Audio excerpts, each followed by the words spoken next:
தமிழ் ஜனம் குடும்பத்தினருக்கு வணக்கம். மற்றொரு ஜனம் 360 நிகழ்ச்சிக்கு உங்களை அன்புடன் வரவேற்கிறேன். இன்று நம்மோட தமிழ் ஜனத்திலிருந்து குகன் மற்றும் அபினவ் 2 பேர் அணிஞ்சிருக்காங்க. வாங்க நிகழ்ச்சிக்கு அவங்களை முதல்ல வரவேற்போம். வணக்கம். வணக்கம்ண்ணா. வணக்கம். நேற்று ஒரு கமெண்ட் வீடியோவில் வரவே இல்லை. என்னன்னா, ஆனந்த் அபினவ் பேச விடு அப்படின்னு ஒரு 4-5 ஆன்டிஸ் எப்பவுமே கமெண்ட் போடுவாங்க. அந்த கமெண்ட் வந்து நேற்று வரல. ஏன்னா அபினவே இல்ல, வீடியோல வரல. அந்த பிரச்சனை நமக்கு இல்ல. அந்த பிரச்சனை வந்து நமக்கு இல்ல. இவரால நம்ம பல பேர் எதிர்ப்பை சம்பாதிக்க வேண்டிய சூழ்நிலைக்கு தள்ளப்படுறோம். ஆமா, நான் அவர் பேச விடலன்ட்டு அவங்க வெறுப்பெல்லாம் நம்ம சம்பாதிக்கிற மாதிரி ஒரு சூழ்நிலை.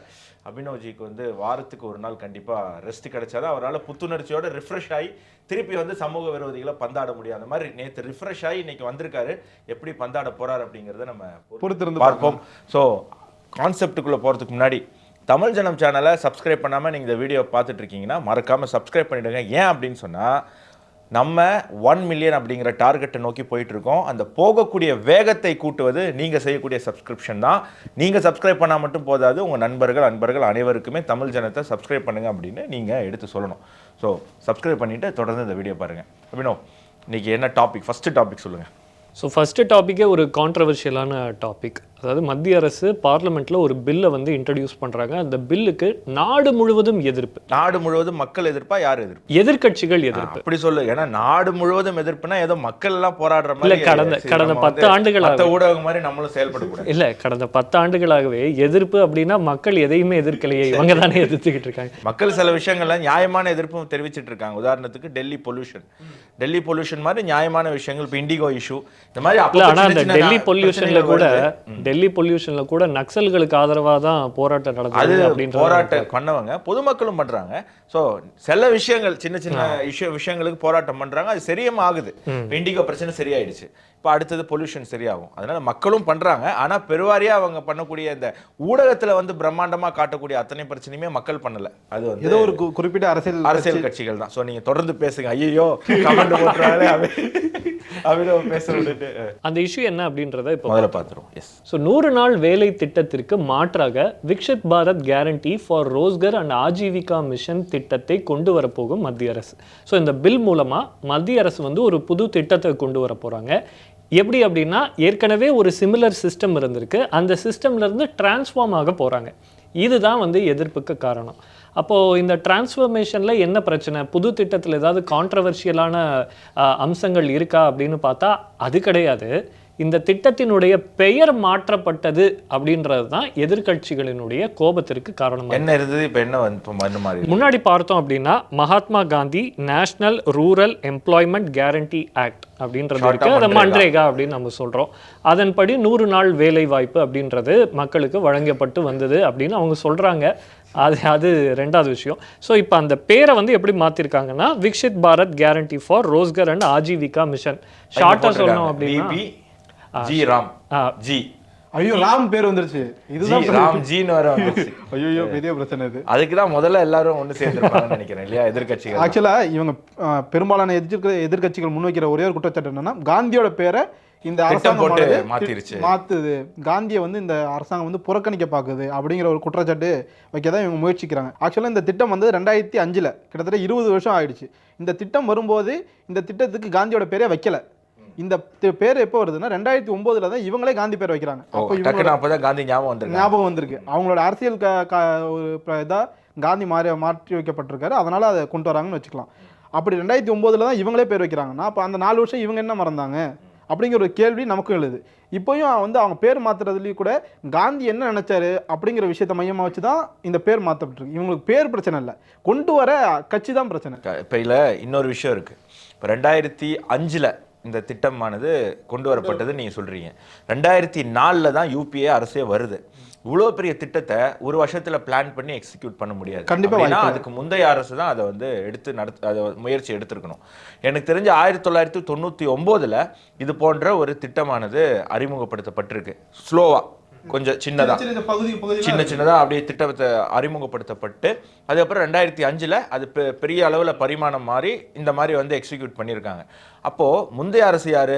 BJP government. அப்போ பிஜேபி கவர்மெண்ட் என்ன பண்ணியிருக்காங்க, மக்களுக்கான திட்டம் அப்படிங்கிறதுனால அவங்க வந்து ஒரு அரசியல் தலைவருடைய பேரில் அதை வைக்காமல், பொதுவாக நீங்கள் இப்போ பிரைம் மினிஸ்டர் மோடி வந்ததுக்கப்புறம் திட்டத்துடைய பேர்லாம் பாருங்களேன், பிஎம் ஆவாஸ் யோஜன், பிஎம் ஜல்ஜீவன், இப்படி பிரதம மந்திரி, அதாவது பதவியை குறித்து தான் இருக்கும். அந்த பதவியை பொறுத்து தான் இருக்கு. அந்த பிரதம மந்திரி யாருன்னு இல்லை, இன்னைக்கு இவங்களுக்குலாம் நாளைக்கு வேற கவர்மெண்ட் இருக்கலாம். ஸோ அந்த மைண்ட் செட்லயே இதுக்கு முன்னாடி இருந்த பிஜேபி கவர்மெண்ட் அதை பண்ணியிருக்காங்க.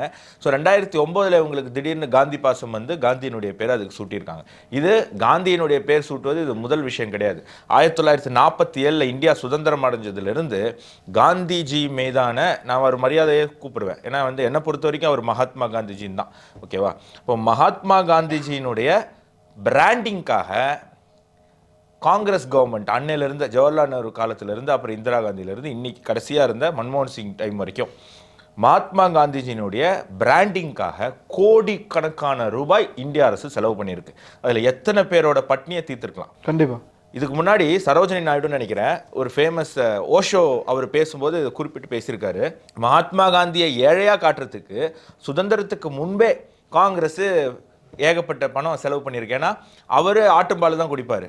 ஆனால் அவர் பால் கறந்து குடிக்கிற ஆட்டு பாதாம், பிஸ்தா, பிசின், டேட்ஸ் இந்த மாதிரி தான் சாப்பிடுவாராம். ஸோ அவர் ஏழ்மையாக இருக்கிறதுக்காகவே பல செலவு பண்ணியிருக்காங்க. தேர்ட் கிளாஸ்ல தான் போவார். ஆனால் அந்த என்டையர் கம்பார்ட்மெண்ட் அவங்க புக் பண்ணிடுவாங்க. ஸோ நியூஸ் எப்படி வரும், Mahatma Gandhi third class train இதில் வந்து கம்பார்ட்மெண்ட்டில் ட்ராவல் பண்ணார், அது ஒட்டுமொத்தமாக புக் பண்ணியிருக்காங்கன்றது வெளில வராது. ஸோ இந்த மாதிரி சுதந்திரத்துக்கு முன்பும் சுதந்திரத்துக்கு பின்பும் பிராண்டிங் மகாத்மா காந்திங்கிற பிராண்டிங். ஏன்னா ஒட்டுமொத்த காங்கிரஸ் கட்சியே பல ஆண்டுகள் இன்று வரை இந்த மகாத்மா காந்தி அப்படிங்கிற பிராண்டில் தான் அவங்க ட்ராவல் பண்ணிட்டு இருக்காங்க. ஸோ இது வந்து இந்தியாவில் மட்டும் பண்ணலை, உலக அரங்கில் மகாத்மா காந்தியை பிராண்ட் பண்ணியிருக்காங்க. ஸோ இதெல்லாமே ஒரு பிஆர் ஒர்க். இன்றைக்கி அவங்க சொல்கிறாங்க மோடி பிஆர் பண்ணுறாரு, அது பண்ணுறாரு. இது ஆரம்பிச்சது இந்தியாவில் காங்கிரஸ் தான். காந்தி அப்படிங்கிற ஒரு பிராண்டை வச்சுக்கிட்டு இவங்க இந்த விஷயத்தெல்லாம் பண்ணியிருக்காங்க. அதுக்கப்புறம் பாருங்கள், என்ன திட்டம் என்ன ஸ்டேடியம் கட்டினாலும் 3 பேர் தான் ஸ்டேடியத்துக்கு. Jawaharlal Nehru stadium, Rajiv Gandhi stadium, Indira Gandhi stadium. ஏன்னா எல்லாருமே ஒலிம்பிக்ஸில் கலந்துக்கிட்டு இந்தியாவுக்கு ஒரு பதக்கம் வாங்கி தந்திருக்காங்க. அதுக்கப்புறம் வந்து ஹாஸ்பிட்டல் கட்டினா ராஜீவ்காந்தி அரசு இங்கே வந்து பார்த்தீங்கன்னா ஜிஹெச்சுக்கு ராஜீவ்காந்தி பேர், இல்லை இந்திரா காந்தி, இல்லை திருப்பி ஜவஹர்லால், இல்லைன்னா இன்னும் எக்ஸ்டெண்ட் போய் சஞ்சய் காந்திக்கெலாம் இருக்குது ஹாஸ்பிட்டல், பார்க்கு பேர்லாம் இருக்குது. நம்மளே பல இடங்களை பார்த்தோம். ஏன்னா இவங்களாம் எம்பிபிஎஸ் படித்து பல உயிர்களை காப்பாற்றிருக்காங்க, பல பிரசவம் பார்த்துருக்காங்க. ஸோ அதனால் அதை கௌரவிச்சு அவங்களுக்கு அந்த மாதிரி. ஸோ இவங்களுடைய மைண்ட் செட்டே எப்படின்னா காந்தின்னு பேர் இருக்கிறத வச்சு தான் வரணும். ஏன்னா அந்த காந்தி பிராண்டானாதான் இந்திரா காந்தி, ராஜீவ் காந்தி, சோனியா காந்தி, பிரியங்கா காந்தி. இப்போ பிரியங்கா காந்தி பையனுக்கும் வாட்ராக்கு பின்னாடி காந்தி ஆட் பண்ணிட்டாங்க. அப்போ அடுத்த தலைமுறைக்கும் யார் நோட்டில் யார் இருக்கா, மகாத்மா காந்தி. அப்போ நோட்டில் காந்தி, அப்போ இந்த காந்தி தான் அந்த காந்தி அப்படிங்கிற ஒரு குழப்பத்தை மக்களை ஏற்படுத்த முடியும். அப்படிங்கிறதுனால தான் இந்த பேரை வச்சு அவங்க அரசியல் பண்ணுறாங்க. திட்டத்துக்கு பேர் தனிநபர் பேர் அவசியமே கிடையாது. அது என்ன திட்டம், ரோஸ்கார் வேலைவாய்ப்பு, ஆஜீவிகா அதாவது அன்றாட வாழ்க்கைக்கான மிஷன். ஸோ இதை பேஸ் பண்ணி இருக்கிறது தான் நல்லது. அப்போ தான் அந்த திட்டத்துடைய நோக்கம் தெரியும். மகாத்மா காந்திக்காக திட்டத்தை ஆரம்பிக்கல, மக்களுக்காக திட்டத்தை ஆரம்பிச்சிருக்கோம். நானும் நீங்களும் கொடுக்குற வரி பணத்தில் திட்டம் ஆரம்பிச்சிருக்கோம். அந்த திட்டத்துக்கு மகாத்மா காந்தி பேரோ வேற எந்த அரசியல்வாதி பேரோ தேவை கிடையாது.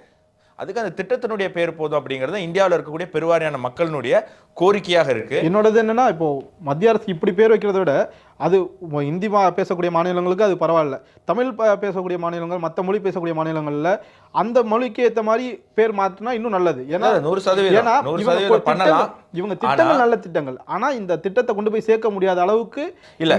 நான் அதில் உடன்பட மாட்டேன். பேர் வைக்கிறதுல தப்பு இல்லை, தமிழுக்கு அதுக்கு ஒரு டிரான்ஸ்லேஷன் கொடுக்கறதுல தவறு கிடையாது. பத்திரிகையில் நம்ம பத்திரிகையில் இருக்கும், இது நம்மளே டிரான்ஸ்லேட் பண்ணி இப்போ 100 நாள் வேலை திட்டம்ன்ற மன்ரேகாவை நம்ம பேர் மாற்றி பண்ணிடுறோம், தப்பு கிடையாது. ஆனால் ஒரு நாடுன்னு வந்தால் ஒரு இணைப்பு மொழி இருக்கணும். அந்த இணைப்பு மொழி அதிகமான மக்கள் பேசக்கூடிய மொழியாக இருக்கணும். அது இன்னைக்கு ஹிந்தி தான். அதனால் அது ஹிந்தியில் இருக்கிறதுல எந்த தவறும் இல்லை. தமிழை வளர்க்க வேண்டியது நம்மளுடைய கடமை. நானும் நீங்களும், ஏன்னா இந்த திமுக அரசெல்லாம் நம்பி தமிழை வளர்க்க முடியாது. நானும் நீங்களும் எடுத்த முயற்சியில் நாளைக்கு இந்தியாவில் அதிகமான மக்கள் தமிழை பேச வச்சு இந்தியாவினுடைய இணைப்பு மொழியாக தமிழை மாற்றுறது தான் நம்மளுடைய மிஷனாக இருக்கணும். இந்த ஒரு காம்படிஷன் வந்து நம்மளுக்குள்ளே இருக்கணும். எந்த லாங்குவேஜை அழிக்காமல் நம்ம லாங்குவேஜை வளர்த்து நம்ம லாங்குவேஜ் பாருங்கள், யூபியில் காசி தமிழ் சங்கம் பள்ளிகளில் தமிழ் கட்டாயமாக்கப்பட்டிருக்கு. நம்ம ரிப்போர்ட்டர் ஒருத்தர் காசி தமிழ் சங்கம் போயிட்டு வந்து 8-10 புக் எடுத்துட்டு வந்திருக்காரு. எல்லாம் ஹிந்தியிலேருந்து தமிழ். அங்க இருக்கிற ஹிந்தி மாணவர்களுக்கு தமிழ் கற்றுக் கொடுக்குற புக்கு யூபி அரசு அவங்க செலவில் பண்ணியிருக்காங்க. கற்பம் தமிழ்னு சொல்லி. ஸோ இவ்வளோ விஷயம் பண்ணிட்டு இருக்காங்க. ஸோ நாளைக்கு தமிழ் ஏன்னா தொன்மையான ஒரு மொழி, ஹிந்தியை விட பழமையான மொழி, இதில் மாற்று கருத்தே இல்லை, பிரதமருக்கே இல்லை. அப்போ அப்படின்னும் போது அது நடக்கும்போது நம்ம பார்ப்போம். ஸோ பேர் இப்போதைக்கு ஹிந்தியில் இருக்கிறதுல எந்த தவறுமே கிடையாது. மற்றவங்களுக்கு தான் விபி ஜி ராம்ஜி அப்படின்னு இருக்கே, ராம்ஜியை விட இந்தியாவோட இணைப்புக்கு வேற என்ன தேவைப்படுது. ஸோ பேர் அப்படிங்கிறது இவ்வளோதான் மேட்டர். சரி, பேருக்கு எதிர்ப்பு தெரிவிக்கிறாங்களே, ஆனா இந்த திட்டத்தின் மூலமா மாநில உரிமை மீட்கப்பட்டிருக்கு. அதுக்கு வந்து யாருமே பாராட்டு தெரிவிக்கவே மாட்டேன். மாநில உரிமை மீட்கப்பட்டது. ஆமா, ஏன் அப்படின்னா இந்த முன்னாடி இருந்த இந்த 100 நாள் வேலைவாய்ப்பு திட்டத்துல 100% ஃபண்டு யார் கொடுத்துட்டு இருந்தா அப்படின்னு பார்த்தா மத்திய அரசு தான் கொடுத்துருக்கு. ஆனால் தற்போது மாநில அரசுகளினுடைய பங்களிப்பையும் இந்த புது திட்டத்தில் இணைச்சிருக்கு மத்திய அரசு. ஸோ எதையுமே நாங்கள் வந்து தனிப்பட்ட முறையில் செய்யணும்னு நினைக்கல. எல்லா விஷயத்துலையுமே மாநில அரசினுடைய பங்களிப்பு தேவை அப்படின்றது மத்திய அரசினுடைய வாதமாக இருக்குது. அதை மெய்ப்பிக்கும் வகையில் இந்த திட்டத்தில் எப்படின்னா 60% வந்து மத்திய அரசு ஃபண்ட் பண்ணும், 40% வந்து ஸ்டேட் கவர்மெண்ட் ஃபண்ட் பண்ணுவாங்க. தமிழ்நாடு மாதிரியான மாநிலம், தமிழ்நாடு வளர்ந்த மாநிலம் இல்லையா, அதனால இந்த மாதிரி வளர்ந்த மாநிலங்களுக்கு இது பொருந்தும். அதே வடகிழக்கு அப்புறம் ஹிமாலயன் ஸ்டேட்ஸ் நம்ம சொல்லக்கூடிய கொஞ்சம் வளர்ச்சி பின்தங்கிய மாநிலங்கள், அந்த மாநிலங்கள் எப்படின்னா 90% சென்ட்ரல், 10% வந்து ஸ்டேட். யூனியன் டெரிட்டரிஸ் அது வந்து 100% ஆப்வியஸாக சென்ட்ரல் கவர்மெண்ட் ஃபண்ட் பண்ணி தான் ஆகணும், ஏன்னா அவங்களுக்கு ஃபண்டிங் அந்த அளவுக்கு நிதி இருக்காதுன்றதுனால. ஸோ தமிழ்நாடு மாதிரியான வளர்ந்த மாநிலங்களினுடைய உரிமை இந்த திட்டத்தின் மூலமாக மீட்கப்பட்டிருக்கு. இதை வந்து கண்டிப்பாக மாநில உரிமை பேசக்கூடிய அரசியல் கட்சிகள் பாராட்டி தான் ஆகணும். ஏன் அமைதியாக இருக்காங்கன்றது எனக்கு புரியாத புதிராக. ஏன்னா இதில் என்ன அவங்களுக்கு பிரச்சனைனா 40% இது பண்ணுறதுக்கு பணம் வேணும். ஆல்ரெடி நம்ம லட்சக்கணக்கில் கடன் வாங்கிட்டு இருக்கோம், இன்னும் கடன் வாங்க விட்டுருவாங்களோங்கிற பயம் வந்துருச்சு. இல்லை, இதில் ஒரு அக்கௌண்டபிலிட்டிக்காக மத்திய அரசு இது பண்ணியிருக்கு அப்படிங்கிறது நம்ம ஆக்சுவலாக இதை நான் வரவேற்கிறேன். என்ன காரணம்னா இந்த 100 நாள் வேலை திட்டத்தில் யார் பயனடைகிறான் அப்படின்னு பார்த்தா மாநில அரசு தான்.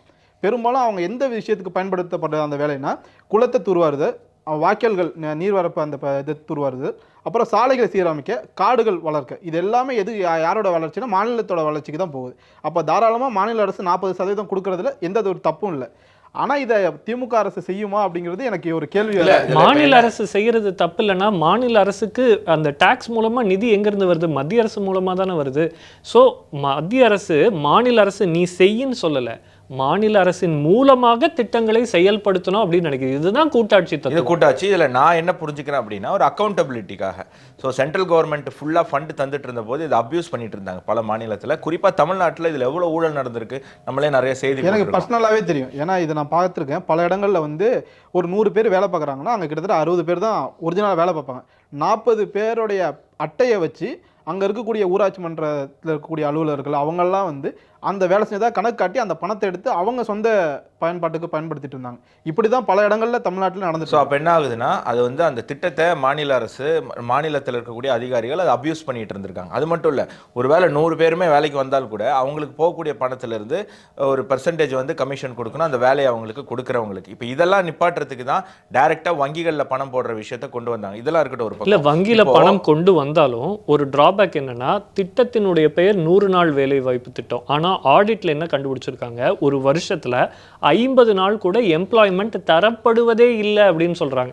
ஸோ வந்தா பணம் வந்து பெனிஃபிஷியரிக்கு போறதில்லை, ஆனால் கூப்பிடணும்ல, கூப்பிட்றதே 50 நாள் தான் கூப்பிடுறாங்க. அப்படின்னா இந்த திட்டத்தினுடைய நோக்கம் அதாவது செயல் அப்படின்றது அங்கே தடுக்கப்படுது, கேள்விக்குறியாக்கப்படுது. இப்போ ஏன் அக்கௌண்டபிலிட்டி அப்படின்னு நான் சொல்கிறேன். இப்போ அதான் சொன்னேன், அந்த மாதிரி பணம் வர்றதுனால நீ தானே தர, நாங்கள் வந்து ஜாலியாக இருப்போம் அப்படின்னு சொல்லிட்டு. அதே மாதிரி குகன் சொன்ன மாதிரி இதில் பயனடைய வேண்டியது யார்? மாநில அரசு தான். ஏன்னா இங்கே தான் தூர் வரணும், க்ளீன் பண்ணணும், சுத்தம் சுகாதாரம் இந்த மாதிரி விஷயங்களுக்கு, மழைநீர் சேகரிப்பு இந்த மாதிரி விஷயங்களுக்கு அது பயன்படுது. இப்போது மாநில அரசு அதுக்கு பணம் தரணும் அப்படின்னு சொல்ல வரும்போது மாநில அரசு வந்து அப்போ என்ன பண்ணும், இப்போ என் பணம் இவ்வளோ போகுது, ஒழுங்காக அந்த வேலை செய். இதுதான் ஒரு அக்கௌண்டபிலிட்டி. எப்போவுமே நம்ம செலவு பண்ணும்போது நம்ம வீட்டில் நம்ம ஃபேன் சுவிட்சை ஆஃப் பண்ணிட்டு போவோம், ஏன்னா நம்ம கரண்ட் பில்லு கட்டணும். இதே பொதுவான இடத்துல நம்ம கரண்ட் பில் கட்ட தேவையில்லை, அது எரிஞ்சிட்டு போகுது, ஃபேன் சுற்றினா சுற்றிட்டு போகுது, நம்ம போயிடும். ஸோ இந்த அக்கௌண்டபிலிட்டியை ஸ்டேட் கவர்மெண்ட் இப்போ தமிழ்நாடுக்கு மட்டும் இல்லை, பாஜக ஆட்சி பண்ணக்கூடிய அத்தனை மாநிலமும் 40% அவங்க கொடுத்து தான் ஆகணும். மத்திய பிரதேஷ், குஜராத், மகாராஷ்டிரா. அப்போ இது எப்படி மாநில அரசை வஞ்சிக்கிற மாதிரி ஆகும்? இன்னொன்று, இப்போது வரி எப்படி வருதுன்னு பாருங்களேன். 100 ரூபா வரி வருதுன்னா வந்தோடனே அதில் பாதி மாநில அரசுக்கு கொடுத்துட்றாங்க டைரெக்டாக. எஸ்ஜிஎஸ்டி டைரெக்டாக மாநில அரசுக்கு போயிடுது. அப்புறம் சிஜிஎஸ்டி பாதி சென்ட்ரலுக்கு போகுது. சென்ட்ரலுக்கு போகிறதுல முக்கால்வாசி திருப்பி என்ன பண்ணுது, திருப்பி ஸ்டேட்டுக்கு வருது. ஸோ 20 to 30% தான் ஒட்டுமொத்த 100 ரூபாவில் சென்ட்ரல் கவர்மெண்ட் வச்சுக்குது. அப்போது சென்ட்ரல் கவர்மெண்ட்டு ஏகப்பட்ட விஷயம் ஆல்ரெடி அவங்களோட தலையில் இருக்குது. செக்யூரிட்டி, டிஃபென்ஸு, அதுக்கப்புறம் வந்து ஃபாரின் அஃபேர்ஸு, அதுக்கப்புறம் பெரிய நம்ம இப்போ ஒரு நேச்சுரல் அறிவிக்கிறது, முத்ரா லோனு, இந்த மாதிரி ஏகப்பட்ட விஷயங்கள் வந்து ஆல்ரெடி அவங்க ஹெவி லோடு. ஸோ அப்போ என்ன பண்ணுறாங்க, நீங்கள் தான் 75% வாங்குறீங்க, அப்போ நீங்கள் அந்த 75%ல் கமிட் பண்ணணும். இந்த 40% நீங்கள் கமிட் பண்ணணும். நீங்கள் கமிட் பண்ணும்போது நீங்கள் அக்கௌண்டபிள் ஆகிறீங்க, நீங்கள் கேள்வி கேட்பீங்க, நீங்கள் பணம் போடுறீங்க, நீங்கள் கேள்வி கேட்பீங்க. ஸோ எல்லா மாநில அரசும் மாநில அரசு அதிகாரிகளையுமே அக்கௌண்டபிலிட்டிக்காக மத்திய அரசு இந்த விஷயத்தை செஞ்சிருக்கே தவிர, அது மட்டும் இல்லாமல் அபினவ் சொன்ன மாதிரி வாங்க சேர்ந்து வேலை செய்வோம், கூட்டாட்சி தானே, வாங்க கை கோர்த்து வேலை செய்வோம், நான் வேலை செய்யணும், நீங்கள் வந்து வேடிக்கை பார்த்துட்டு 100 குறை சொல்லுவீங்களா அப்படின்னு. ஸோ எல்லாமே தவிடுபடி ஆகுது. இது 40% ஸ்டேட் கவர்மெண்ட் தரணும் அப்படின்னு சொல்றது 100% நியாயமான விஷயம். கடைசி அதில் முக்கியமாக ஒரு பாயிண்ட் சொல்லணும், ஏழைகளை வந்து வஞ்சிக்குது பாஜக அரசு அப்படின்ற ஒரு முக்கியமான குற்றச்சாட்டை முன்வைக்கிறாங்க. ஏன்னா இப்போ இந்த புது திட்டம் வந்துருச்சுன்னா ஏழைகளுக்கு வேலை வாய்ப்பு கிடைக்காது அப்படின்ற மாதிரியான குற்றச்சாட்டையும் சொல்கிறாங்க. ஆனால் புள்ளி விவரம் என்ன சொல்லுது அப்படின்றத பார்ப்போம். 2011-12 இந்த ஆண்டு கணக்கில் இந்தியாவில் இருந்த எக்ஸ்ட்ரீம் பாவர்ட்டி அந்த மக்களினுடைய தொகை அப்படின்றது 27% இருக்குது. அதுவே 10 வருஷத்தில் நாம் பார்த்தோம் அப்படின்னு சொன்னால் 2022-23 அந்த ஆண்டில் வெறும் 5.3% குறையுது. 270 மில்லியன் பீப்புளை எக்ஸ்ட்ரீம் பாவர்ட்டியில் இந்த 10 வருஷத்தில் நாம் மீட்டிருக்கோம். அடுத்தது ரூரல் பார்த்தோம் அப்படின்னு சொன்னால் 18% இருந்த எக்ஸ்ட்ரீம் பாவர்ட்டி கீழே இருந்த மக்களினுடைய எண்ணிக்கை அப்படின்றது தற்போது வெறும் 2.8% குறைக்கப்பட்டிருக்கு. அர்பன் நகர பகுதிகளில் 10.7% இருந்தவர்கள் தற்போது வெறும் 1% இப்போது குறைந்திருக்கிறார்கள். அப்படி பார்த்தோம் அப்படின்னு சொன்னால் முன்னாடி இருந்த 100 நாள் வேலைவாய்ப்பு திட்டம் அப்படின்றது அதிக அளவிலான ஏழை மக்களை கருத்தில் கொண்டு அது வடிவமைக்கப்பட்டிருக்கு. ஆனால் தற்போது என்னென்னா ஏழைகளினுடைய எண்ணிக்கையே குறைஞ்சிருச்சு. அப்போ குறிப்பாக பார்த்தோன்னா ரூரல்லையே 18% 2% குறைஞ்சிருக்கு. அப்படிங்கும்போது அந்த முந்தைய திட்டம் அப்படின்றது இந்த இடத்துல நல்லிஃபை ஆகுது, அதனுடைய எஃபெக்ட்னஸ் அப்படின்றது. அப்போ திட்டத்தை நம்ம மாற்றணும் இல்லையா? அப்போது யார் வந்து கன்சியூமர்னு பார்த்து கன்சியூமருக்கு ஏற்ற வகையில் தான் நம்ம திட்டங்களை அறிவிக்க முடியும். இப்போ கன்சியூமர் மாறிட்டாங்க, அப்போது இனி வந்து நம்முடைய அந்த ஸ்பேஸை வந்து நேரோ டவுன் பண்ணணும். நேரோ டவுன் பண்ணாதான் மீதி இருக்கிறவர்களையும் நம்மளால மேலே கொண்டு வர முடியும். இந்த இடத்துல நேரோ டவுன் பண்ணலை, 100 நாள் வேலை திட்டத்தை 125 நாள் வேலை திட்டமா மாத்துறாங்க. குவாலிட்டியை உயர்த்தி இருக்காங்க. ஆமா. ஸோ வந்து நம்பர்ஸ் கூடுது. ஸோ உதவி யாருக்கெல்லாம் உதவி போய் சேரணுமோ அவங்களுக்கான வரவு கூடுது.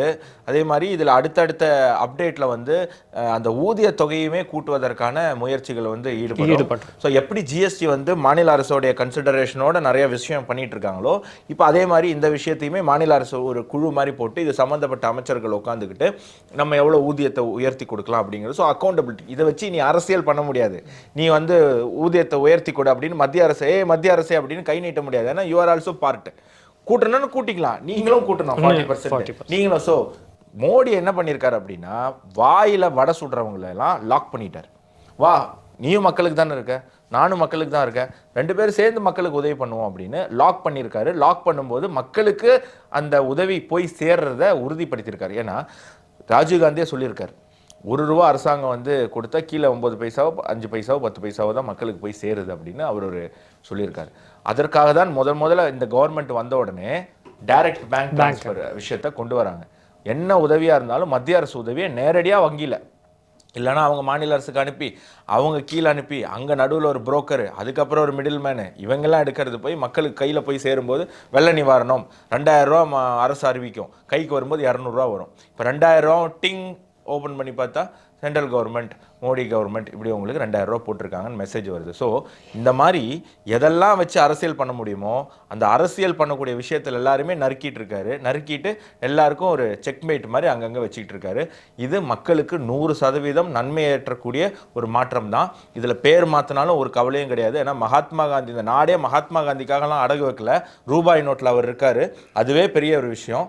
அதில் மக்களுக்கு மகாத்மா காந்தி யார் அப்படிங்கிறது போய் சேரும். எல்லா திட்டத்துக்கும் அவர் பேரை வச்சுக்கிட்டு நீங்கள் உங்கள் அரசியல் கட்சிக்காக பிராண்டிங் பண்ண வேண்டிய அவசியம் இல்லை. ஏன்னா மகாத்மா காந்தியை வச்சு அரசியல் பண்ணுறது காங்கிரஸ் அப்படிங்கிறத நம்ம புரிஞ்சுக்கணும். இதில் ஒரே ஒரு விஷயம் மட்டும் நான் சேர்த்துன்னு, ஒருவேளை இந்த 125 நாள் வேலையில் நான் இப்போ ஒரு அப்ளை பண்ணி 15 நாள் ஆயிடுச்சு, எனக்கு வேலை கிடைக்கலங்கிற பட்சத்தில், எனக்கு வேலை கொடுக்காத பட்சத்தில் கவர்மெண்ட் வந்து எனக்கு பென்ஷன் தரணும். அப்போது எனக்கு நான் வேலை செஞ்சாலும் செய்யலைனாலும் எனக்கு ஒரு அமௌண்ட் வரணும். அதாவது உண்மையாக தேவைப்படக்கூடிய நபர்களுக்கு ஏதோ ஒரு விஷயம் போய் சேர்றடைய இந்த திட்டம் ஒரு வழிவகை. அது பென்ஷனாக போகிறத விட அது ஒரு பனிஷ்மெண்ட்டாக வச்சுருக்காங்க.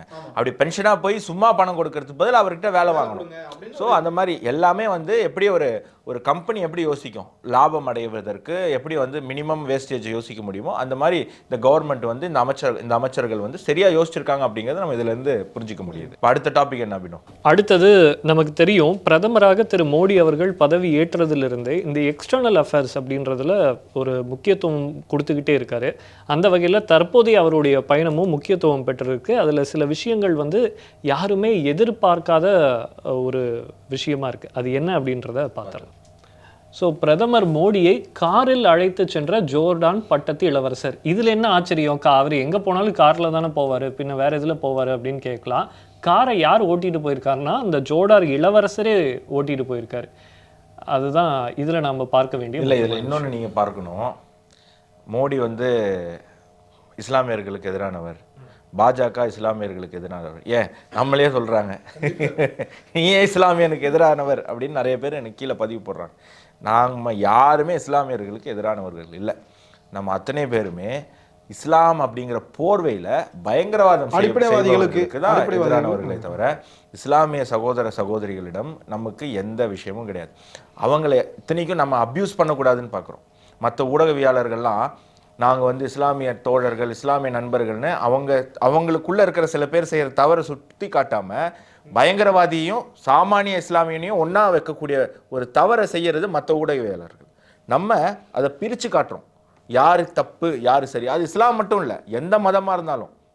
நம்ம வந்து நிறைய அரசியல்வாதியை எக்ஸ்போஸ் பண்ணிட்டு இருக்கோம். அவங்கெல்லாம் இஸ்லாமா என்ன? அதில் இந்துக்கள் இருக்காங்கல்ல, அப்போ இந்துக்களுக்கு எதிரானவர்கள் நம்ம மேலே முதிரை குத்த முடியுமா? முடியாது. கவுல் பிராமணன்னு சொல்லிக்கிற ராகுல் காந்தியவே நம்ம எத்தனை தடவை விமர்சனம் பண்ணியிருக்கோம். ஸோ எங்கேயுமே நம்ம மதம் அப்படிங்கிறத நம்ம கொண்டு வரவே இல்லை. நம்ம வந்து ரொம்ப தெளிவாக இருக்கும். தப்பு பண்ணுறவங்க மற்றவங்க நல்லவங்க அப்படிங்கிறதுலாம். இப்போ இதில் நம்ம என்ன, நான் ஏன் இதை சொல்ல வரேன் அப்படின்னு சொன்னால், இந்த ஜோர்டான் இந்த குடும்பம் இருக்குல்ல, ராஜ குடும்பம், இந்த ராஜ குடும்பம் தான் இஸ்லாம மதத்தை தோற்று வைத்த மதிப்புக்குரிய முகமது நபியினுடைய 42வது தலைமுறைன்னு சொல்லப்படுது. அதை உலகத்தில் பெருவாரியான இஸ்லாமியர்கள் நம்புறாங்க. அவங்க தான் வந்து 42வது நபியினுடைய நேரடியான வாரிசு அப்படின்னு. அப்போ எந்த இஸ்லாமுக்கு மோடி எதிர் அப்படின்னு சொல்றாங்களோ அந்த இஸ்லாம் மதத்தின் உண்மையான வாரிசு அவருக்கு சாரதியாக வண்டி ஓட்டுறார் அப்படின்னும் போது அவங்க மோடி மேல எப்படி ஒரு பார்வை வச்சிருக்காங்க? அப்போ அவங்களுக்கு அறிவு இல்லையா? கொத்தா குஜராத்தில் இஸ்லாமியர்களை கொண்ட மோடிக்கு போய் கார் ஓட்டலாமான்னு அவங்களுக்கு அறிவு இருக்குல்ல. அப்போ அவங்களுக்கு தெரியுதுல்ல, அது பண்ணலை, மோடி பண்ணலை அப்படிங்கிற உண்மை அவங்களுக்கு தெரியுதுல்ல. ஸோ அரசியல் பண்ணக்கூடிய அரசியல்வாதிகளுக்கெல்லாம் ஜோர்டானில் இருந்துக்கிட்டு ஒரு கொட்டு கொடுத்துருக்காரு. டமால் டமால் டமால் டமால் மண்டேல வந்து நீ மத அரசியல் பண்ணுறியா, திருப்பரங்குன்றத்தில் நீ இஸ்லாமியர்களையும் இந்துக்களையும் பிரித்து மத அரசியல் பண்ணுறியான்னு மண்டேலே ஓங்கி கொட்டி இருக்கக்கூடிய விஷயம் நம்மளால் இதுலேருந்து புரிஞ்சிக்க முடியுது. இதோட இன்னொரு விஷயத்தையும் சேர்த்து பார்க்கணும். ஒவ்வொரு தடவையும் இஸ்ரேலுக்கு பிரதமர் போகும்போதெல்லாம் இஸ்ரேலுக்கு போனாவே அது பாலஸ்தீனத்துக்கு எதிரானதுன்றதுனால அது ஒட்டுமொத்த இஸ்லாமியர்களுக்கும் எதிரானது அப்படின்ற ஒரு பிம்பத்தை இங்கே உள்ளவங்க கட்டமைச்சுக்கிட்டு இருக்கிறத நம்ம பார்க்குறோம். ஆனால் இந்த ஒரு படம் போதும் இவர்களுடைய பிம்பம் சுக்குநூறாக்கப்பட்டது அப்படின்றத நம்ம புரிஞ்சுக்க முடியும். ஏன் அப்படின்னு சொன்னால், ஜோர்டான் அப்படின்றது இஸ்ரேலினுடைய அண்டை நாடே நாம் இஸ்ரேலோட நட்புறவோடு இருக்கோன்றதை தெரிஞ்சும் நமக்கு இவ்வளோ மரியாதை கொடுக்குறாங்க அப்படின்னா அவங்க இஸ்ரேலோட நடுவில் போருக்கு போனவங்க தற்பொழுது இஸ்ரேல் பாலஸ்தீன் போறப்போ நடுநிலை கிட்ட நியாயம் இருக்குன்ட்டு அமைதியா இருந்தவங்க எல்லாமே மக்கள் நிச்சயமா. ஸோ இந்தியாவினுடைய ஸ்டாண்டை ஜோர்டான் மற்றும் பிற அரபு நாடுகள் தெளிவாக புரிஞ்சுக்கிச்சு. இஸ்ரேலை ஆதரிக்கிறதுனாலேயே இந்தியா இஸ்லாமியர்களுக்கு எதிரானது கிடையாது. மாறா இஸ்ரேலினுடைய ஸ்டாண்ட் அகெயின்ஸ்ட் டெரரிசம் அதை மட்டும்தான் இந்தியா ஆதரிக்குது. ஏன்னா இந்தியாவும் அதே மாதிரியான பிரச்சனைகளை காஷ்மீரில் ஃபேஸ் பண்ணுது. ஸோ அந்த வகையில் இந்தியா இஸ்ரேலின் உடைய உறவு அப்படின்றது பலப்பட்டிருக்கு. இதில் நாம் ஆட்சேபம் தெரிவிப்பதற்கு எதுவும் இல்லை. ரெண்டாவது, பாலஸ்தீனத்தை பொறுத்த வரைக்கும் ஆரம்ப காலத்திலிருந்து இந்தியா என்ன சொல்லுதுன்னா டூ நேஷன் தியரியை அக்செப்ட் பண்ணுது. அதாவது இஸ்ரேல் இருக்கட்டும், ஆனால் பாலஸ்தீனும் இருக்கட்டும் அப்படின்றது தான் இந்தியாவினுடைய ஸ்டாண்ட். இதை PLOவும் வந்து வரவேற்றிருக்கு. இதே ஸ்டாண்டை தான் அரப் நேஷன்ஸும் எடுத்திருக்கு. 2004 சவுதி அரேபியா வந்து ஒரு ட்ரீட்டியை வந்து ப்ரப்போஸ் பண்ணுறாங்க. அந்த ட்ரீட்டி வந்து பிற இஸ்லாமிக் லீக், அந்த லீக் ஆஃப் நேஷன்ஸும் வந்து ஆத்தரைஸ் பண்ணியிருக்காங்க. அந்த இது ஷரத் என்ன சொல்லுது அப்படின்னா, டூ நேஷன் தியரி தான் ப்ரப்போஸ் பண்ணுது. இஸ்ரேல் இருக்கட்டும், பாலஸ்தீனும் இருக்கட்டும், இஸ்ரேலோட நாங்கள் நார்மலைஸ்டு உறவுகளை மேற்கொள்ளுவோம் அப்படின்ற ஷரத்துக்கள் அதில் ப்ரப்போஸ் பண்ணப்பட்டுச்சு. அப்போது இந்தியாவினுடைய ஸ்டாண்டு எந்த வகையிலையும் பீக் இஸ்லாமிக் ஸ்டேட்ஸுக்கே எகெயின்ஸ்டாக இல்லை. சவுதி அரேபியா மாதிரியான ஒரு ஆத்தன்டிக் இஸ்லாமிக் கண்ட்ரீஸுக்கே அது வந்து எகெயின்ஸ்டாக இல்லை அப்படின்றத புரிஞ்சுக்கிறோம். அதை வந்து திரும்பவும் இங்கே நிரூபணம் ஆகியிருக்கு. எனக்கு இந்த நியூஸ் நேற்று வந்தது. எனக்கு கிடைச்ச ஒரு தகவல், ரொம்ப ரகசியமான ஒரு தகவல், உங்களுக்காக எக்ஸ்க்ளூசிவாக, தமிழ் ஜனத்துக்கு எக்ஸ்க்ளூசிவாக நான் சொல்கிறேன். நேற்று நைட்டு பாத்ரூமுக்கு போன பிரகாஷ் ராஜு, சத்யராஜும் இன்னும் வெளில வரல. உள்ளே வந்து இன்னும் அலற சத்தம், கொஞ்சம் வயிற்றெரிச்சல் வந்தால் என்ன ஆகுமோ அது ஆயிட்டுருக்கு அப்படிங்கிற மாதிரி. ஏன்னா அவங்க தான் சொன்னாங்க பாலஸ்தீன் போருக்கு காரணம் மோடி தான் அப்படின்னு சொல்லி. ஜோர்டான்லயே நிறைய பாலஸ்தீனியன்ஸ் இருக்காங்க. ஏன்னா பாலஸ்தீன் மக்கள் அப்படின்றவங்க அடிப்படையில் அரப்ஸ், ஜோர்டான் மக்களும் அடிப்படையில் அரப்ஸ். யாருமே எதிர்ப்பு தெரிவிக்கிறீங்க, மோடி யாருமே கருப்பு கொடி காட்டல. ஸோ அதெல்லாம் வந்து அவங்களுக்கு என்ன, இவங்களுக்குலாம் ஜோர்டான் மக்களுக்கெல்லாம் சூடு சொரணை இருக்கா, நாங்கள் இங்கே எவ்வளோ இப்போ மோடிக்கு எதிராக பேசிகிட்டு இருக்கோம், ஒருத்தங்க கூட வந்து கருப்பு கொடி காட்டலன்னு நேற்று கக்கூசுக்கு உள்ளே போனவங்க இன்னும் வெளில வரல அப்படிங்கிற ஒரு உண்மையும் நம்ம வந்து இந்த இடத்துல வந்து சொல்ல வேண்டிய கட்டாயத்தில் இருக்குன்னா வேற எந்த ஊடகமும் இந்த உண்மையை சொல்ல. அந்த எரியிற தீயில இன்னும் கொஞ்சம் எண்ணெய் ஊற்றுற மாதிரி அன்னைக்கே இன்னொரு சம்பவம் நடக்குது. இதை முடிச்சுட்டு நேராக பிரதமர் வந்து எத்தியோப்பியா போகிறாரு. எத்தியோப்பியாவில் இறங்கின வயதுக்கு அந்த நாட்டோட இளவரசரே கார் ஓட்டிட்டாருங்கிறப்போ எத்தியோப்பியாவோட பிரதமர் அபி அகமது அலி என்ன பண்ணிட்டாரு, நானும் என் பாரத பிரதமர் மோடிக்கு நான் தான் கார் ஓட்டுன்னு சொல்லி அங்கே அவரும். அதை நீங்கள் அந்த வரவேற்பு பார்க்கணும். ஏர்போர்ட்டில் 2 பக்கம் செடியெல்லாம் இதுக்காக வச்சு ஒரு அதாவது ரெட் கார்பெட்டுன்னு சொல்கிறதுக்கு பதில் அவங்க ஊர் ஸ்டைலில் ஒரு கார்பெட் போட்டு 2 பக்கமும் மக்கள் வச்சு பயங்கரமான ஒரு வரவேற்பு. பிரதமரே போய் வரவேற்கிறாரு, அப்புறம் அங்கேருந்து அவரே கார் ஓட்டிட்டு போகிறாரு அப்படிங்கிறது. இன்னொன்று, வந்தே மாதரம் பாடுவது குறித்து நாடாளுமன்றத்தில் மிகப்பெரிய விவாதம். ஒவ்வொருத்தரும் ஒவ்வொரு விஷயத்தை சொல்றாங்க. எங்க மதத்துல அது அனுமதிக்கல, வந்தே மாதரம் நாங்க பாட முடியாதுலாம் சொன்னாரு. ஆனா எத்தியோப்பியால பாடுறாங்க. பிரதமர் வந்து என்ஜாய் பண்றாரு. பிரதமர் இப்படி வைப் பண்ணி பார்த்தது கிடையாது. அவரே வந்து வந்தே மாதரம் கோவம் இருந்திருக்கும்னு நினைக்கிறேன். என்னுடைய வந்தே மாதரத்தை நீ இவ்வளவு இழிவுபடுத்துறிய எங்க ஊர்லயே நம்ம ஊர்லயே அப்படின்னு சொல்லிட்டு அங்க பாடுறது கேட்டு அவர் எந்திரிச்சு கைத்தட்டி வைப் பண்ற விஷயம்லாம் நம்மளால பார்க்க முடியும். எத்தியோப்பியால அதே கூட அவருக்கு பாரத பிரதமருக்கு தி கிரேட் ஹானர் நிசான் விருது வழங்கப்பட்டிருக்கு. அந்த ஊருடைய உயரிய விருது. நமக்கு தெரியும், பாரத பிரதமர் ஆனதுக்கப்புறம், மோடி ஆனதுக்கப்புறம் 2016 அவருக்கு வந்து பல நாடுகளுடைய உயரிய விருது வழங்கப்பட ஆரம்பிச்சது. அன்னையிலிருந்து இன்னைய வரைக்கும் கிட்டத்தட்ட ஒரு 27 உயரிய விருதுகள். அதில் பெரும்பாலும் எந்த நாடுகள்னா எந்த முஸ்லீம்கள் இந்த முஸ்லீம்கள்லாம் உயர்வாக நடக்கக்கூடிய முஸ்லீம்கள் நாட்டோடைய உயரிய விருது தான் அவர் வாங்கியிருக்காரு. அப்படி 27 நாடுகளுடைய உயரிய விருது இப்போ வரைக்கும் வாங்கியிருக்காரு. அது எத்தியோப்பியாவுடைய இந்த உயரிய விருது வாங்கக்கூடிய முதல் இன்னொரு நாட்டை சார்ந்தவர் அப்படிங்கிற பெருமையுமே பிரதமருக்கு. பல கண்ட்ரில இப்படிதான் அவர் தான் ஃபர்ஸ்ட்னு நினைக்கிறேன். இந்த உயரிய விருதை வாங்கக்கூடிய வெளிநாட்டை சேர்ந்த முதல் நபர். இந்த அடையாளம் வந்து பிரதமர் மோடி. இதெல்லாம் பத்தாதுன்னு இந்த காங்கிரஸுக்கு சில ஃபேக் அக்கௌண்ட்ஸ் இருக்கு இந்த ட்விட்டர்ல.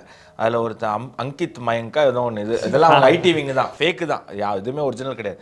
அவர் வந்து என்ன போட்டிருக்காருன்னா, ராகுல் காந்தி வந்து ஜெர்மனிக்கு ஃப்ளைட் ஏறதுக்கு டிஷர்ட்டு பேண்ட் போட்டு நடந்துட்டு வர்றாராம்.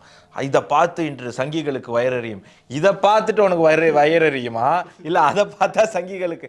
அவர் ஏதோ ஜெர்மனிக்கு டூர் போறாரு, அதை பார்த்து ஏன் வந்து சங்கிகள் வயரறியணும் அப்படிங்கிற மாதிரி. எனக்கு பாரத பிரதமர் போற இடத்துலலாம் அவர் கிடைக்கிற வரவேற்பு, பல நாட்டுடைய பிரதமர்கள் அதிபர்கள்லாம் அவர் காலில் விழுந்து வரவேற்கக்கூடிய காட்சியெல்லாம் நம்ம பார்க்குறோம். இப்படி உலக நாட்டில் அவருக்கு கிடைக்கக்கூடிய வரவேற்பு நான் ஒட்டுமொத்த நாட்டுக்கு, இந்த நாட்டுடைய இந்த கலாச்சாரத்துக்கு, சிவிலைசேஷனுக்கு கிடைச்சதா வெற்றி தான் அப்படிங்கிறத நான் பார்க்குறேன். ஸோ இதுக்கப்புறம் இதுக்கு மேலே இதை பேசிட்டே போனோம் அப்படின்னு சொன்னால் ஏதோ நம்ம வந்து மோடிக்கு ஜிங்கிச்சா அடிக்கிறோம் அப்படிங்கிற மாதிரி ஆகிடும். ஏன்னா நம்ம ஜிங்கிச்சா அடிக்கல, நடக்கிற விஷயத்த சொல்கிறோம்.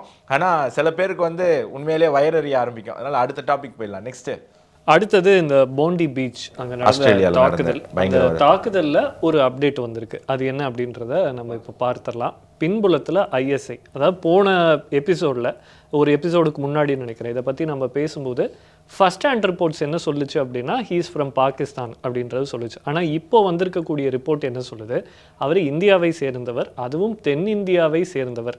ஹைதராபாத், தெலுங்கானாவினுடைய கேபிட்டல் ஹைதராபாத்லேருந்து இவர் வந்திருக்காரு அப்படின்றது தெரிய வருது. இந்த ஒரு விஷயம்தான் மாறி இருக்கு. ஆனால் மற்ற எல்லா விஷயமும் ஏற்கனவே வந்தது உண்மைதான். என்ன அப்படின்னு சொன்னா அதில் வந்து சில டேட்டா மட்டும் என்கிட்ட இருக்கு. என்ன அப்படின்னா, இதில் பையன் அப்பா 2 பேர் இருக்காங்க. இதில் வந்து சாஜித் அக்ரம் அப்படிங்கிறவர் 50 ஆண்டு வயது உடையவர். அவர் தான் ஹைதராபாத்தை சேர்ந்தவர். இப்போ இவர் வந்து 1998 ஆஸ்திரேலியாவுக்கு புலம்பெயர்ந்து போகிறார். இந்தியாவிலேருந்து ஆஸ்திரேலியாவுக்கு போகிறார். அதுக்கப்புறம் வெறும் ஒரு 6 தடவை தான் இந்தியாவுக்கு வந்திருக்காரு. இதெல்லாம் தெலுங்கானா போலீஸ் தந்திருக்கக்கூடிய ரிப்போர்ட். அந்த 6 தடவை எதுக்கு வந்திருக்காரு அப்படின்னா, ப்ராப்பர்ட்டி, அவங்க சொத்துக்கள்லாம் இருக்குல்ல, அதை வந்து சரி பண்ணுறதுக்கு, அதை விற்கிறதுக்கு, இந்த மாதிரி பர்பஸுக்கு தான் வந்திருக்காரு. இவருடைய அப்பா இறந்தப்போ கூட இவர் வந்து 2009ஆம் ஆண்டு இவருடைய அப்பா இறந்து போகிறாரு. அந்த இறுதி சடங்கு கூட வரல. இவர் ஆஸ்திரேலியாவுக்கு போனவர் அங்கே போய் ஒரு கிறிஸ்துவ பெண்ணை திருமணம் செய்கிறார்.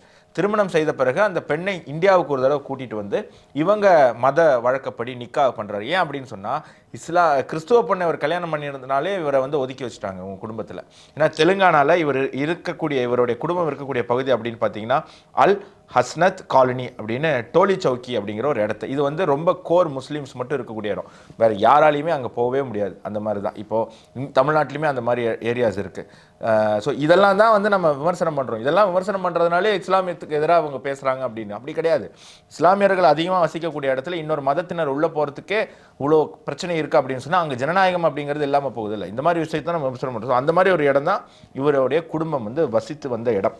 இப்போது 27 ஆண்டுகளுக்கு அப்புறம் இவர் வந்து இந்தியன் அப்படிங்கிற ஒரு ஐடென்டிட்டியில் இப்போ தான் வந்து எக்ஸ்போஸ் ஆகிறார். ரீசன் என்ன நான் சொல்கிறேன். ஆப்ரேஷன் சிந்தூருக்கு அப்புறம் உலக அரங்கில் பாகிஸ்தானுக்கு ஒரு கெட்ட பேர் வந்துருச்சு, ட்ரம்ப்பை தவிர.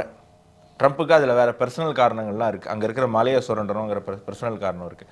மற்றபடி எல்லா நாட்டிலையுமே பாகிஸ்தானுடைய பேர் உச்சகட்டத்துக்கு கெட்டு போயிடுச்சு. ஏன்? நம்மளுடைய எக்ஸ்டர்னல் அஃபேர்ஸ்னுடைய சக்ஸஸ் அது குறிப்பாக தமிழ்நாட்டிலேருந்து இந்தியாவிலேருந்து பல எதிர்க்கட்சி எம்பிகளும் போய் அந்த ஒரு விஷயத்தை அங்கே ப்ரெசென்ட் பண்ணிட்டு வந்திருக்காங்க. அதுக்குள்ள கன்னிமொழிக்கெலாம் பங்கு உண்டு. பாகிஸ்தானுடைய சசி தரூருக்கு பெரிய பங்கு உண்டு. கன்னிமொழிக்கெலாம் வந்து அதில் பெரிய பங்கு உண்டு. போய் பாகிஸ்தானை எக்ஸ்போஸ் பண்ணிட்டு வந்திருக்காங்க. அந்த விஷயம்லாம் நம்ம பாராட்டணும். இப்போ பாகிஸ்தானுக்கு ஒரு கட்டாயம் ஏற்படுது, இந்தியா மீது ஒரு களங்கத்தை ஏற்படுத்தணும் அப்படின்னு. அப்போ பாகிஸ்தான் ISI இப்போ துரந்தர் படம் வந்ததில்ல, அந்த படத்தை ஏன் பாகிஸ்தான்காரங்க இவ்வளோ அச்சப்படுறாங்க அப்படின்னா, இந்த மாதிரி பாகிஸ்தானுடைய திருட்டுத்தனம் மொளமாரித்தனத்தெல்லாம் எக்ஸ்போஸ் பண்ணப்படாது. இப்போ அந்த படத்தை பார்த்த எல்லாருக்குமே புரியும் இதுக்கு பின்னாடி ஏன் ISI இருக்குது அப்படின்னு. ஒரு இந்தியன் ஆரிஜினை ராடிக்கலைஸ் பண்ணி அவனை வந்து டெரர் அட்டாக் பண்ண சொல்லி, அந்த டெரர் அட்டாக்ல ஃபர்ஸ்ட் ஹேண்ட் இன்ஃபர்மேஷன் அவர் பாகிஸ்தான் தான்றதை கசக்கி விட்டு, அதுக்கப்புறம் எல்லாம் இந்தியாவில் இருக்கிறவங்களாம் அது பாகிஸ்தானை பார்த்தியா அப்படின்னு திட்டிட்டு இருக்கிற நேரத்தில் இல்லை அவர் இந்தியன் அப்படிங்கிறத சொன்னால் உலக அரங்கில் பார்த்தீங்களா இதே மாதிரி தான் எங்களை எல்லா தடவையும் இந்தியன்ஸ் பண்ணுறாங்க, அவங்க பண்ணிவிட்டு எங்கள் மேலே பழிய போட்டுடுறாங்க அப்படிங்கிற ஒரு நரேட்டிவை செட் பண்ணுறதுக்காக ISI பண்ண ஒரு கேவலமான பாகிஸ்தான் நவாஸ் ஷெரீஃபும் அசீம் முனீரும் பண்ண கேவலமான மொளமாரித்தனம் தான் இது.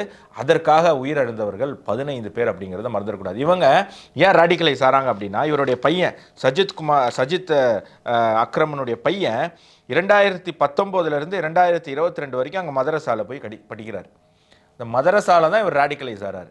ஸோ இந்தியாவிலையுமே பல மதரசாக்கள் மக்களை ராடிக்கலைஸ் பண்ணுறதுக்காகவே இயங்கிட்டு இருக்கு அப்படிங்கிறது நம்ம புரிஞ்சுக்கணும்.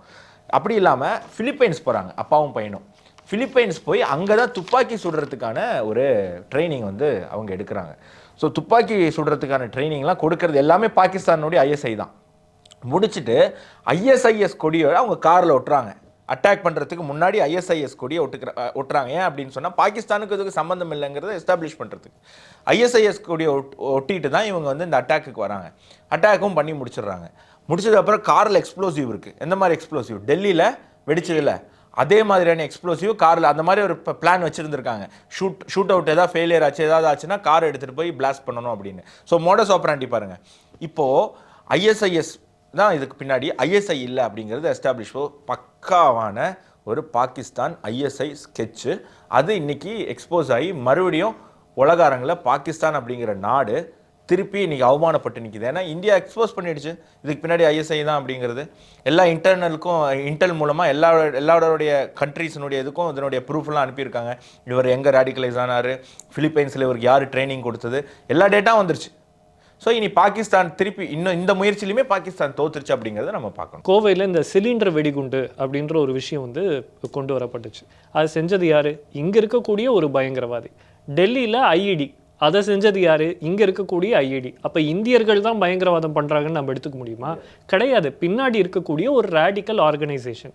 ஆனால் நம்ம ஏன் பாகிஸ்தானை சொல்கிறோன்னா, பாகிஸ்தான் ஆஸ் அ ஸ்டேட் ஒரு கண்ட்ரியா அது வந்து பயங்கரவாதத்தை சப்போர்ட் பண்ணுது அப்படின்றதா பாகிஸ்தான் மேல இருக்கக்கூடிய இந்தியாவில் நடக்கிற பயங்கரவாத தாக்குதலுக்கு பணமும் மூளையும் பாகிஸ்தான் தான் கொடுக்குது. இதை தான் நம்ம திரும்ப திரும்ப எஸ்டாப்ளிஷ் பண்றோம். அப்போ ஈஸியா தெரிஞ்சிடும், இந்தியாவை பூர்வீகமாக கொண்ட ஒரு நபர் வெளிநாட்டில் இந்த மாதிரி தாக்குதலில் ஈடுபட்டாலும் அதனுடைய ரூட் அப்படின்றது பாகிஸ்தானுக்கு தான் போகும் அப்படின்றது எளிதில் கண்டுபிடிச்சிட முடியும். ஆனால் பாகிஸ்தான் வந்து அந்த அளவுக்கு யோசிக்குமா அப்படின்றது நமக்கு தெரியல. யோசிக்கும் அறிவில்லை அப்படிங்கிறது எனக்கு என்னன்னா, ஒரு தந்தையும் மகனும் எப்படி இந்த மாதிரி ஒரு முடிவு எடுக்கிறதுக்கு, ஏன்னா ஒரு தந்தையா நம்ம பார்க்குறோம் தான் பையன் வந்து எந்த ஒரு தப்பான இதுக்கு போயிடக்கூடாதுங்கிறத ஒரு தந்தை என்னைக்கு யோசிப்பார்.